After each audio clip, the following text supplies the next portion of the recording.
یہاں پر آپ کو تازہ ترین اپڈیٹ سے آگاہ کرتے چلے، طالبان نے افغانستان کے سرکاری ملازمین کے لیے اہم ترین اعلان کر دیا۔ جی ہاں، اس ویڈیو میں ہم آپ کو مکمل طور پر تفصیل سے بتائیں گے۔ اس سے پہلے کہ اگر آپ ہمارے چینل پر نئے ہیں تو ہمارے چینل کو سبسکرائب کر دیں اور ساتھ دیے گئے بیل آئیکن کو بھی پریس کر دیں تاکہ ہر نئی آنے والی ویڈیو آپ تک پر وقت پہنچ سکے۔ کابل: طالبان نے افغانستان میں سرکاری ملازمین کے لیے عام معافی کا اعلان کر دیا۔ کہا کہ کابل میں حالات معمول کے مطابق ہیں کہ ملازمین واپس آ کر کام کریں۔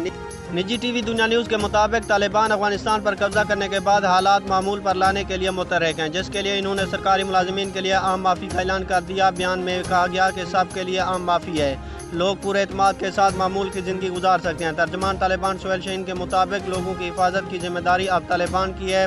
بھارت کا رونا دھونا افغان حکومت کے ختم ہونے پر ہے۔ ہم اپنی سرزمین کسی کے خلاف استعمال کریں گے، نہ ہونے دیں گے۔